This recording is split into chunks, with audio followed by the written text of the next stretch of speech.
Hola, hola, ¿sí? ¿Se escucha por allá, por atrás? ¿Sí me escuchan? ¿Sí? Buenas tardes a todos, gracias Tito por la presentación. Y vamos a iniciar entonces esta primera charla. Ya se habló en los primeros mensajes del servicio sobre este lema. Pueden ver acá un poco lo que es una imagen que resume o que condensa lo que es el día de hoy. Se llama También Yo y tiene incluso un versículo que es Proverbio 16:3, que lo vamos a ver en un momento. Hay asientos acá adelante por si quieren acercarse, si quisieran estar más cerca. No alcancé a lavarme los dientes, pero no está tan malo. Pueden acercarse un poco más, si así lo quieren, no hay problema, no pasa nada. Entonces tenemos la frase También Yo, y que refleja lo que hoy día estamos tratando de condensar en todas estas charlas. Si ustedes se fijan, son varias manitos ahí. Gracias, muchas gracias por el agua. Son varias manos que levantan como diciendo algo, que es justamente esta frase. La idea es que sean nuestras manos las que sean levantadas. Esa es la idea, por eso la imagen, estoy haciendo más énfasis en esta primera parte a esa imagen. La idea es que esas manos sean nuestras manos. Que estemos motivados, que estemos dispuestos a encender, como se hablaba en uno de los mensajes, el motor propio, ese motor de inicio. Eso que ocurre cuando somos motivados a movernos a hacer algo. Nuestra llama propia, o como le hemos puesto a esta charla, nuestra ignición. No es una palabra muy comúnmente utilizada, ignición, que es esa fuerza, ese empuje inicial cuando vamos a realizar algo, sobre todo en estas charlas que estamos hablando del servicio, del voluntariado y de la colaboración, también como se habló en el segundo mensaje. Como aspecto transversal, o podríamos decir como marco teórico, hay un versículo que está en Proverbio 16:3, que dice, en la traducción lenguaje actual, deja en manos de Dios todo lo que haces y tus proyectos se harán realidad. Entonces aquí hay un marco teórico, algo que nos va a ayudar a encaminar todo lo que se esté hablando. Y fue muy bien presentar los dos mensajes de hoy, que se van complementando. Eso es lo interesante incluso de la colaboración y de diferentes expositores que se van enriqueciendo ciertas áreas. Aunque hablemos de las mismas cosas, vemos otros puntos de vista, otros enfoques, y eso es lo que ocurre en este tipo de actividades. Entonces tenemos Proverbios 16:3, que nos delimita en parte la correcta motivación por el cual nosotros vamos a hacer las cosas. Una motivación que nos va a decir también yo con este versículo. ¿Ok? Hace muchos años atrás me encontraba, no recuerdo si recogiendo a alguien o recibiendo a alguien en el aeropuerto Comodoro Arturo Merino Benítez, de Santiago de Chile. Me cuesta un poco decirlo, pero sí me salió bien. Y me encontraba en este aeropuerto y creo que fue al baño, no sé, algo pasó ahí. Y me regresaba hacia el grupo de personas y me encontré con otra persona que venía en contra mía. Obviamente no era chileno. Como dicen en México, era un güero, ¿no? Era una persona blanca, un rubio, un rucio, como se puede decir acá, de pelo largo, así medio despistado, que venía caminando. Yo lo quedé mirando, pasó, y después viene otra persona, y van como 10, pasan como 15, y evidentemente no eran chilenos. Y me llamó la atención su aspecto, que no era de este lugar. La intriga que yo tenía sobre estas personas se convirtió en asombro. Porque en la solapa ellos andaban con un overol, creo que era anaranjado, si mal no recuerdo, y andaban en su solapa, tenían ahí un parche, una etiqueta. Eran de la NASA. Y dije, wow, estos tipos fueron a la luna, van y vuelven, son genios, son físicos, son unos Einstein, que yo me encontré con varios de ellos. Entonces, claro, esa intriga se convirtió en un asombro, ¿no? En una, wow. Tengo a personas aquí importantes y eran, como les digo, eran con el pelo largo, así medios despistados, y andaban buscando algo, ¿no? Y andaban todos juntos. Entonces, ocurrió que eran personas de la NASA, según lo que yo les alcancé a ver. Y fue bien bonito el encuentro, ¿no? Porque no es algo que cada día nos vamos a encontrar a alguien que trabaje en la NASA. Eso como que no ocurre muy seguido. Creo que todos hemos crecido con una admiración hacia esta entidad llamada NASA, como con lejanía, ¿no? Los Estados Unidos, los cohetes espaciales y todo lo que ocurre más allá de nuestra estratosfera, todo lo que ocurre más allá, que es muy interesante. A mí por lo menos me llamaba mucho la atención desde niño, que veía todas estas situaciones que son muy interesantes para los niños, que quieren volar, pero de repente quieren llegar a la Luna, o ahora como se piensa, ¿no? Llegar a Marte, incluso tener viajes interplanetarios. Probablemente Elon Musk también miraba a la NASA con esa misma admiración, como muchos de nosotros espero que todavía lo sigamos haciendo. Elon Musk agarró parte o gran parte de su fortuna la inició, no sé si conocen el método de pago PayPal, es por Elon Musk, ahí agarró parte de su fortuna. También Tesla Motors fueron las dos primeras empresas que él empezó teniendo unas grandes ganancias. Y en uno de sus viajes que hizo, creo que fue a ver unos cohetes en Rusia que habían caído, y se interesó en esto de la parte de la carrera aeroespacial o de lo que ocurre más allá de nuestra estratosfera, de este primer cielo. Sin ser físico, sin ser genio, sin ser astronauta, Elon Musk partió observando lo que hacía la NASA en aquellos años. Estamos hablando un poco antes del 2000. ¿Qué hacía la NASA? Bueno, enviaba cohetes, enviaba satélites, tenía toda una ingeniería, tenía los científicos, tenía estos genios, a los astronautas, todo un sistema muy fríamente calculado, llegaron a la Luna, etcétera, etcétera. Entonces Elon Musk empezó observando lo que hacía la NASA, y lo que todavía sigue haciendo. Invirtió $100 millones para imitar lo que la NASA hacía. ¿Okay? Estamos hablando primero de observar y luego empezó a imitar. Y con esos $100 millones de dólares se propuso hacer 3 lanzamientos. Y nació SpaceX, que supongo que todos conocemos, ¿no? Ha hecho mucha historia en esta nueva época, nueva era de la carrera aeroespacial, por lo menos en este continente y en el mundo. Así nació SpaceX, con originalmente 3 lanzamientos. El Falcon 1. Si alguien ha leído algo de esta historia, que bueno, y todavía hay mucho más que se puede hablar al respecto, pero estamos encaminando aquí algo específico de lo que es esta historia de Elon Musk. Les tengo que comentar algo que es interesante sobre este tipo de cohetes de Musk, que tienen 2 tipos de fuerzas, o 2 etapas. La primera es la que, como vemos ahí, toda esa fuerza cuando va a lanzarse el cohete, se genera una fuerza muy grande para despegarse de la Tierra e ir en contra de la fuerza de la gravedad, agarrar el Mach, la barrera del sonido, y agarrar más fortaleza para poder cruzar entonces más arriba. Y luego viene una segunda etapa, una segunda fuerza. En la primera etapa, o en cualquiera de las 2 etapas, esa fuerza se mide en una unidad de medida que se llama kilonewton. O sea, la fuerza que tiene se mide en kilonewton, obviamente en referencia a Newton. 1 kilonewton, a ver si lo tengo ahí notado, sí, 1 kilonewton, para que hagamos una idea y cuantificarlo, 1 kilonewton significa que esa fuerza puede levantar 100 kilos, para que nos hagamos una idea. 100 kilos, esa es la referencia que tenemos en la fórmula, para que nos hagamos la idea de lo que es capaz de mover 1 kilonewton.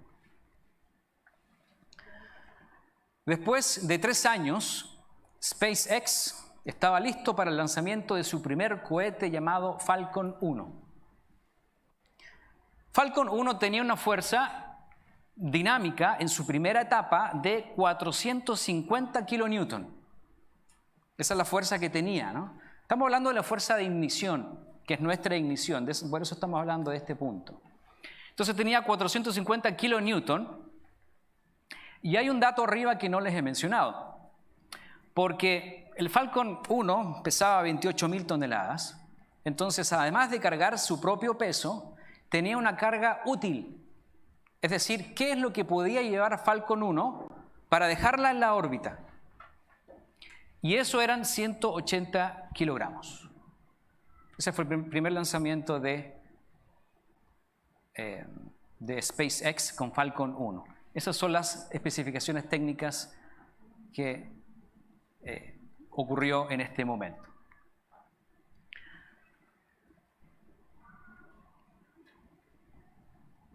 Después de reprogramar el lanzamiento por problemas climatológicos, por fallas técnicas, por incendios, etcétera, etcétera, se programó varias veces este lanzamiento. Al final, esto ocurrió el 24 de marzo de 2006, o sea,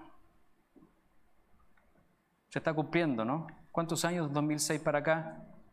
A ver, ¿quién me saca la cuenta? 19 años, muy bien. Era para ver si estaban siguiéndome la línea, ¿no? Oye, despegó Falcon 1, todos felices, imagínense, porque lo único que conocemos nosotros es la NASA, pero despega este cohete de un hombre de industria privada, ya no del gobierno de los Estados Unidos. Todos felices, contentos, aplaudiendo, hasta que pasaron 25 segundos. Se vino abajo. 25 segundos duró el lanzamiento de este cohete, o estuvo en el aire, digamos, y después ya cayó. Y se hizo pedazos. Según menciona Musk, esta es la época más oscura y triste de su vida. Todo lo que él había invertido, todos los sueños, los deseos, todos los científicos, todo el mundo expectante de que haya, imagínense, alguien que esté haciendo lo mismo que la NASA, que haya observado a la NASA, que haya invertido, que esté imitando lo que está haciendo la NASA, y se le cae al agua y quedó todo en nada. Es la época más oscura, según lo que dice Elon Musk, de su vida. Pero salió adelante. Salió adelante. Elon Musk consiguió financiamiento, pudieron lanzar finalmente un cohete a la órbita, que era algo que se estaba buscando, lanzarlo a la órbita. Y esta parte interesante, a mí me encanta leer esta meta que lograron, porque SpaceX fue contratado, adivinen por quién,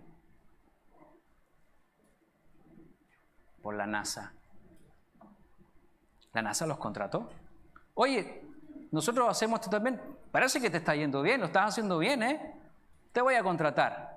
Entonces recibió un contrato multimillonario para que SpaceX fuera contratado por la NASA. Es bien bonito eso que ocurre. Para el año 2012, el Falcon 9, ¿se acuerdan que el Falcon 1, el que habíamos hablado, ya hubieron varias versiones y estamos hablando del Falcon 9 y subversiones por ahí? Fue desarrollado con 4.910 kilonewton, es decir, 10 veces la fuerza de ignición que tenía el Falcon 1, ahora tenía 10 veces más. O sea, no se quedó solamente con el Falcon 1 y continuó mejorando, superándose. El 2015 para mí es el año más icónico, todavía más espectacular. Si tienen oportunidad de verlo, en YouTube está lleno de videos al respecto. Porque una de las cosas que buscaba Elon Musk y que NASA no estaba haciendo, era porque lanzaban cohetes NASA y el cohete que hacía toda la propulsión y toda la fuerza, ¿qué pasaba con ese? Desecho. Se iba para la basura. ¿Y qué dijo Musk? Oye, ¿podríamos reutilizar eso? Y en el año 2015, primera vez que ese cohete lanza, lleva su carga útil y el cohete, una vez que deja en órbita, a lo que va cargando, se da una media vuelta y retrocede y viaja a la Tierra y aterriza en la Tierra. Y ese cohete puede volver a lanzarse otra vez y otra vez y otra vez. O sea, una cosa mejor de lo que hacía la NASA. Porque ustedes conocerán que la NASA y todo lo que gastaba y lo que sigue gastando son números exorbitantes para lanzar cohetes o para hacer este tipo de investigaciones. Es mucho dinero. Y Musk dijo, lo puedo hacer mejor. Y puedo reciclar un cohete y puede regresar a la Tierra. Y son unos brazos así gigantes que esperan al cohete y cuando el cohete aterriza, lo engancha y listo. Es realmente sorprendente. Eso era considerado algo imposible de realizarse. Imposible. ¿Cómo vas a volver a usar un cohete que ya fue lanzado? ¿Cómo? Bueno, se logró. La historia, como les comentaba, es mucho más larga y de hecho está en desarrollo. En enero hubo otro lanzamiento del Starship y tuvo un problema ahí, el que regresó bien, pero la carga útil, hubo un problema con los motores, se destruyó.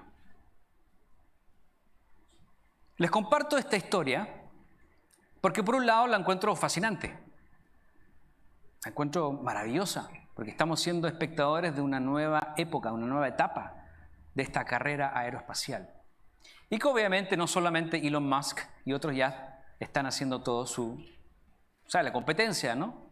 Pero este fue uno de los tipos pioneros al respecto. Porque me gusta la historia y porque también nos ayuda a hablar acerca de nuestra ignición, que es el título de esta charla, nuestra ignición. Nos ayuda a ilustrar a dónde vamos. Y nos ayuda a que esa fuerza dinámica en esa primera etapa, que es la inicial, nos haga levantar la mano y nos haga decir, también yo. De eso se trata, de eso se trata. Les voy a hablar una historia menos tecnológica y muy bíblica, que todos conocemos, que es la historia de Ruth y Noemí. Supongo que conocemos la historia de Ruth y Noemí.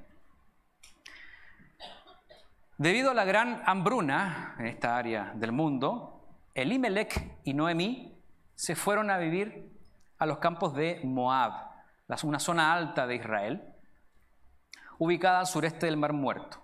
Tuvieron 2 hijos, se casaron con mujeres moabitas.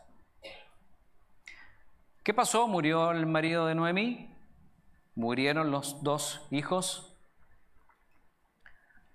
y quedaron las mujeres. Y les dijo Noemí, viuda, sin esposo, sin sus 2 hijos, y le dijo a sus 2 nueras, regrésense a su tierra. Yo ya no les puedo dar hijos, ustedes necesitan formar una familia, regresen a la casa de su madre, a sus familiares y vuelvan a empezar.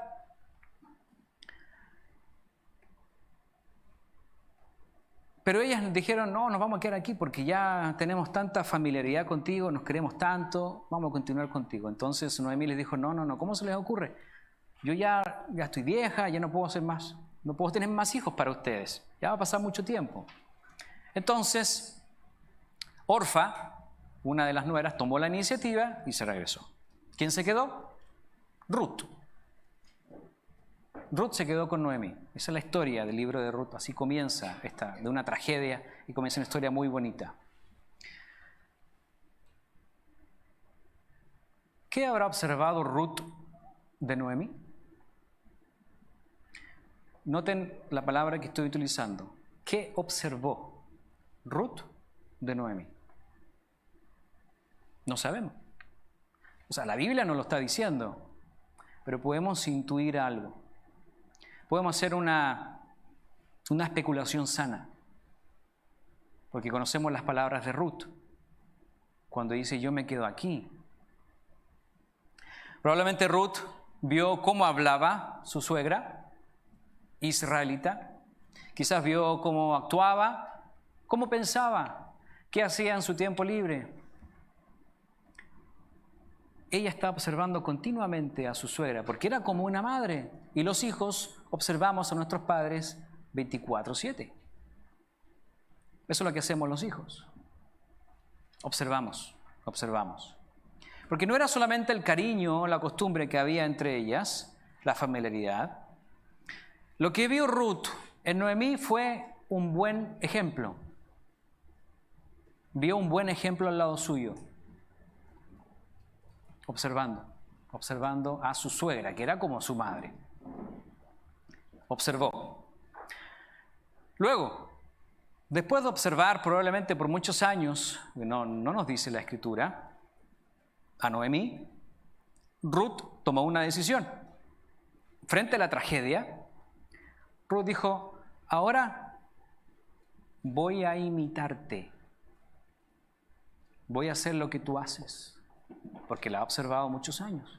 Frente a la tragedia, frente a toda esta situación, todas estas muertes de 3 varones, Ruth toma una determinación y dice, ahora voy a imitar lo que tú haces, porque eres un buen ejemplo y te he visto, ahora voy a imitar lo que tú haces. En Ruth 1:16, les voy a leer, dice, creo que la tengo aquí, no. Respondió Ruth 1:16, no me ruegues que te deje y me aparte de ti, porque a donde quiera que tú fueres, iré yo, y donde quiera que vivieres, viviré. Tu pueblo será mi pueblo y tu Dios mi Dios. Noemí vio a Ruth tan decidida, a su nuera, a imitarla. ¿Y qué es lo que estaba haciendo Ruth? Quería obedecer a Dios, tal como Noemí lo estaba haciendo. Obedecer a Dios por sobre todas las cosas. Ruth estaba resuelta a imitar la gran fe de Noemí. Entonces, Ruth observa y luego dice, voy a imitar esto. Esto bueno que estoy observando. Desde la decisión de no dejar a Noemí sola, porque también hay que pensar que era una tragedia familiar, pero Ruth también dice, me voy a quedar contigo, o sea, yo te voy a acompañar, no te vas a quedar sola. Ruth empieza a demostrar con sus hechos una escalada de acciones que van creciendo y van implicando cosas cada vez más grandes. Podríamos iniciar con Ruth 1:16, pero podríamos terminar con Mateo 1, cuando se habla de ella. ¿Y quién es Ruth? ¿La bisabuela de quién? Del rey David. O sea, podemos tomarla desde ese punto y escalar todo lo que la historia con Booz y todo lo que ocurre ahí, el respeto de ella, cómo ella se demuestra para caer en gracia frente a los ojos de Booz, cómo le hace caso a su madre o a su suegra en todo lo que ella le pide.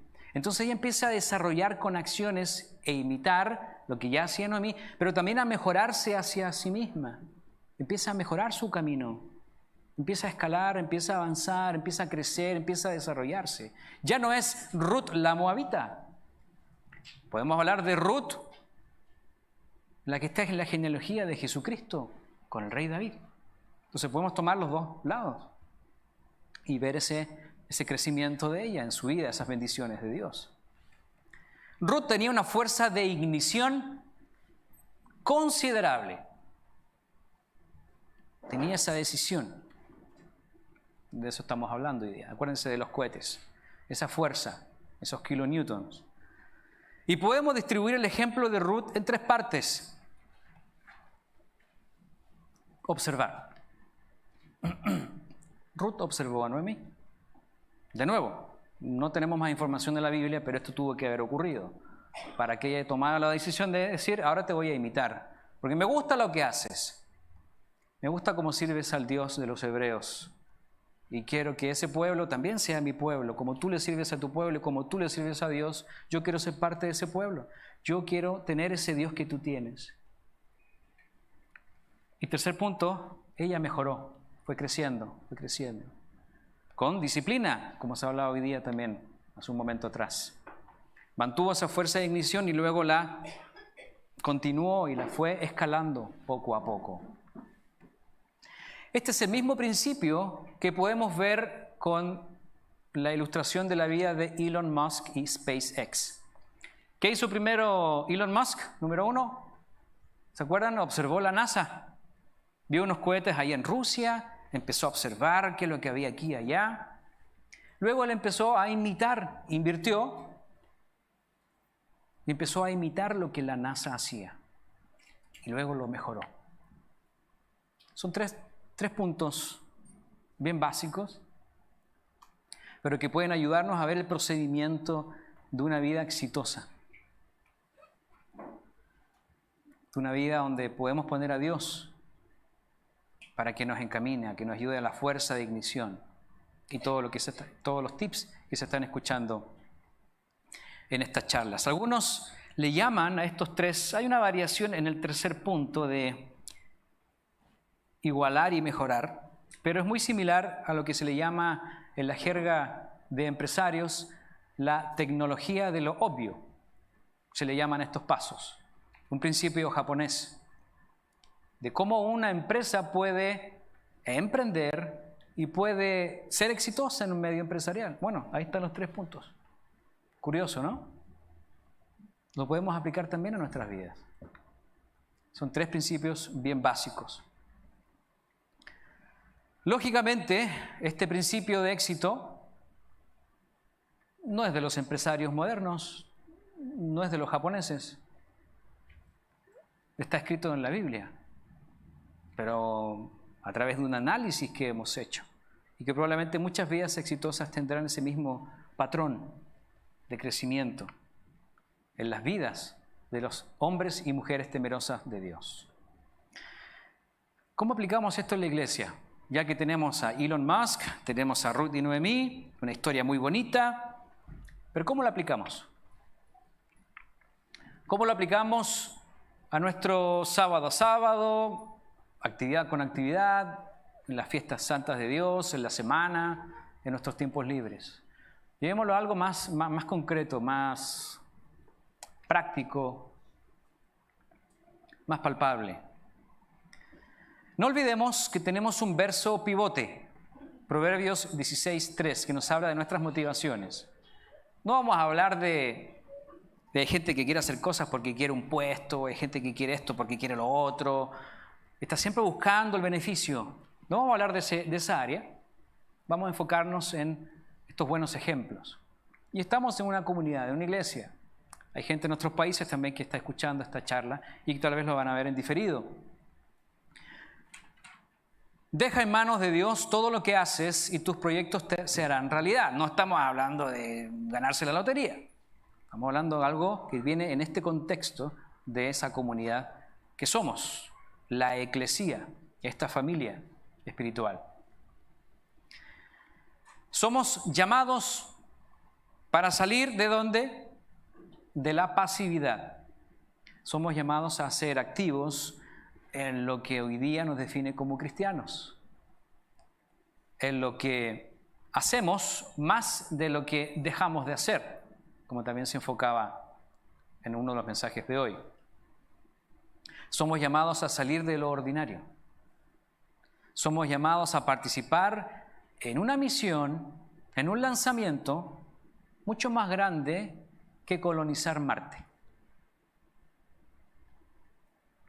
Quizás sea real, no lo sabemos, que se está hablando de eso. Pero nuestro llamado, nuestra misión, nuestro cohete y la fuerza que le vamos a imprimir es un viaje mucho más largo que un viaje interplanetario, mucho más amplio, mucho más profundo.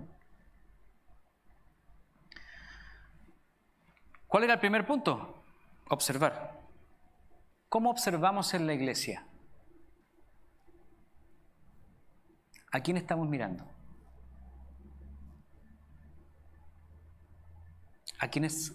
¿Cuál es nuestra Noemí? ¿Qué buenos ejemplos podemos encontrar en nuestras iglesias? Observar. Ese es el punto número 1. ¿Cómo estamos observando? Vamos a dejar de lado de que estamos observando para decir, ¡ay, lo hace súper mal!, ¿no? Vamos a dejar de lado esa área más gris y más oscura. Estamos enfocando en estos 3 puntos de observar un ejemplo bueno. Y que hay cientos de ejemplos buenos en la iglesia. No estoy hablando necesariamente de un diácono, de un ministro, de un pastor. Porque lo que ellos hacen, lo que hacemos es más visible. Claro que es más visible. Pero ¿cómo estamos observando a otras personas que hacen cosas que no se ven? Que llaman por teléfono a los enfermos, que acompañan a alguien al hospital, que mandan un mensajito de WhatsApp, pero que no se ven. ¿Cómo estamos observando con ese ojo las cosas buenas de nuestras iglesias? O sea, hay que agudizar eso en función de que tenemos un proceso, observar. Todos podemos realizar cosas buenas, todos podemos observar y todos podemos ser observados también, porque podemos cumplir el rol de Noemí o de Ruth, dependiendo de dónde nos encontremos, o lo que estemos haciendo, o lo que no estemos haciendo. En todas las iglesias habrá una Nasa, todas las iglesias habrá una Noemí o una Ruth. Puede ser cosas tan simples y tan sencillas como un gran saludo honesto, de un abrazo afectuoso. Hay gente que con eso el sábado se lo llena de paz, con un buen saludo. Cosas simples. Y si nosotros estamos mirando que alguien saluda de esa manera, oye, qué rico, me gustaría saludar así. Me cuesta. Autodisciplina, colaboración. Me cuesta, pero quiero imitar. Estoy observando algo bueno, quiero imitar eso. Son cosas simples, cosas que se pueden hacer. No hay que estudiarse toda la Biblia para hacer ese tipo de cosas, ¿no? Un simple saludo que sea cordial, que sea amable. ¿Cómo estamos observando? Puede ser menos visible. Puede ser algo que quizás nunca nos enteremos. Siempre cuento la misma historia que cuando hablamos de estos temas allá en México, una señora que está postrada, que no puede ir a los servicios, que se angustia mucho, me dice, me encantaría tener mucha energía para hacer actividades y ayudar, qué sé yo. Y me dice, lo único que puedo es orar por todos los enfermos. Y veo mi lista todos los días y oro todos los días por ustedes y lo tienen con nombre y apellido. Y uno le dice, oiga, pero, o sea, está haciendo una gran labor, es silenciosa. Y el que conoce a una persona así podría decir, oye, qué bonito lo que hace ella. Lo estoy observando, lo quiero imitar. Quiero hacer lo que ella está haciendo. Entonces, en todos lados hay este tipo de ejemplos, más visibles y menos visibles. Imitar las cosas buenas que hemos observado, que es el segundo punto. Copiar el buen gesto que hace alguien, como lo hablamos de un saludo. No tiene nada de malo imitar algo bueno que alguien esté haciendo. Tampoco se trata de acerruchar el piso, No estamos hablando de esa área. Es una competencia sana en el sentido de que uno quiere hacer algo bueno. Y en esta iglesia, como todas las iglesias, hay gente buena que hace cosas buenas todos los días entre todos nosotros. Imitar. Y el punto número 3 es mejorar. Mejorar. No se trata de ser mejor que el otro. No me malentiendan. Yo voy a servir. Tú serviste ¿cuántos cafés ayer? 2. Yo sirvo hoy día 15 cafés. Y así como... No se trata de ese ambiente. La mejora se mide ¿con quién? Con uno mismo. Si ayer serví 0 café y hoy día sirvo 1, bien.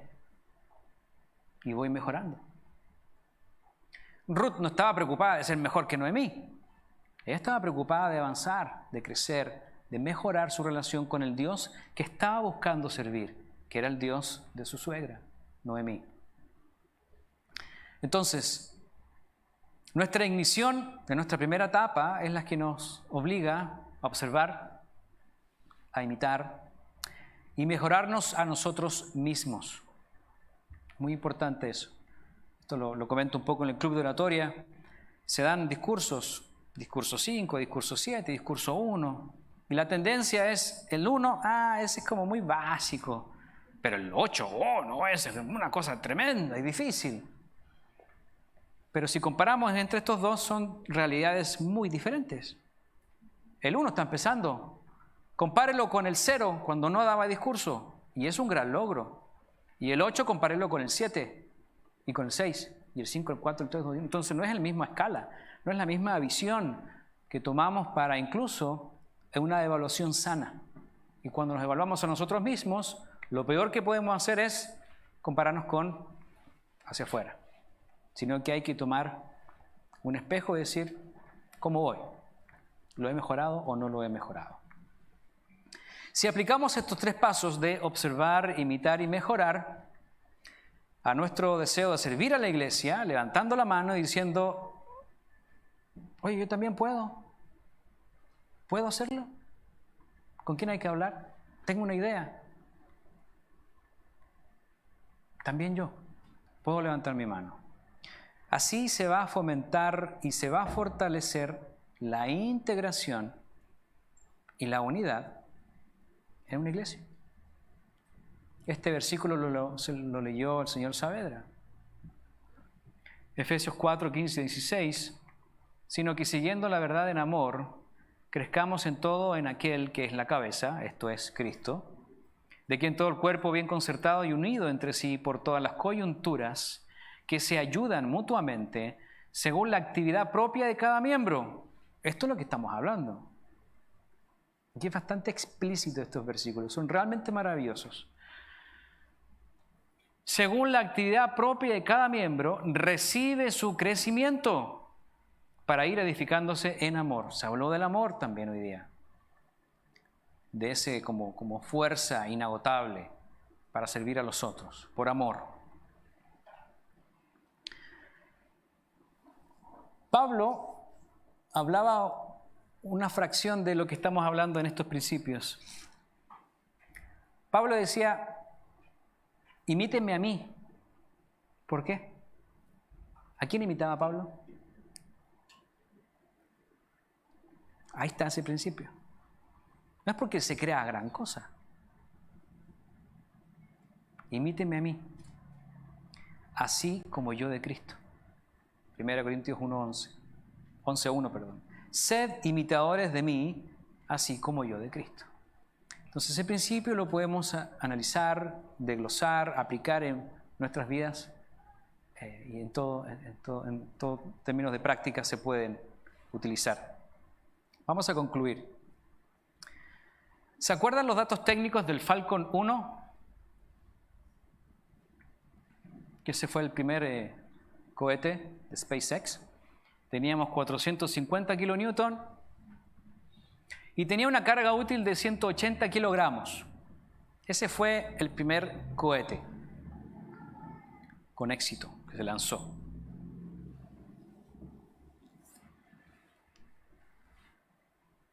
La línea actual de SpaceX es esta: Starship.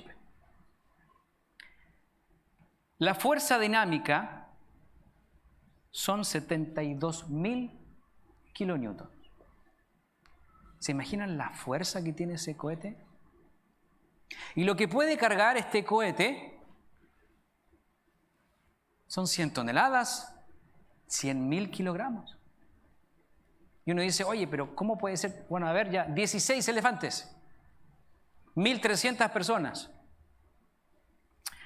¿Ven allá abajo? Ups, algo hice. ¿Ven allá abajo el Falcon pequeñito? Allá abajo está. Al lado de Starship, por ahí. Bueno, era para mostrarla.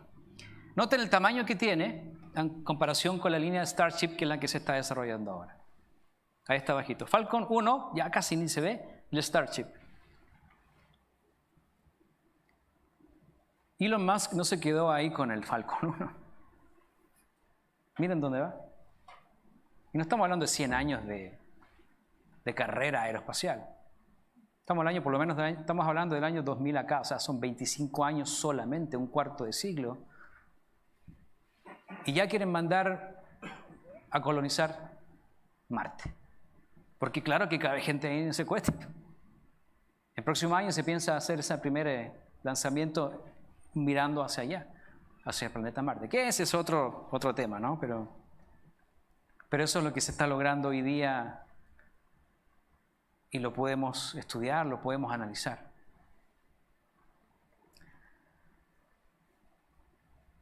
No por nada Jesús, como dice Hebreos 2:10, dice que es el autor de nuestra salvación. Pablo dice, imíteme a mí, yo imito a Cristo. Y nosotros imitamos a Cristo. Es nuestro capitán de nuestra salvación. Es la punta del iceberg donde nosotros nos encontramos ahora. Autor es arquegos.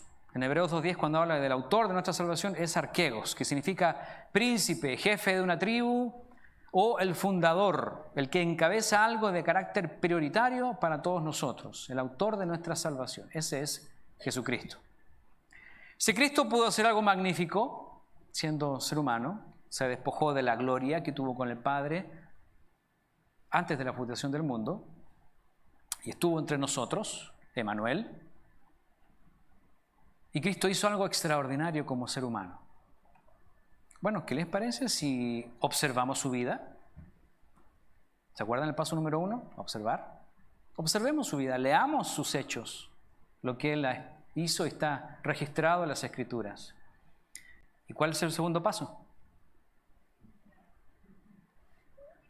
Imitar. Imitemos a Cristo. Observamos, imitamos.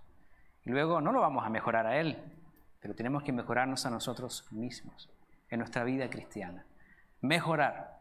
La vida cristiana no es un movimiento rectilíneo uniforme. Es un movimiento rectilíneo uniformemente acelerado. O sea, la línea va hacia arriba. No es algo plano. No es algo que se mantiene en piloto automático, sino es algo que se va construyendo poco a poco.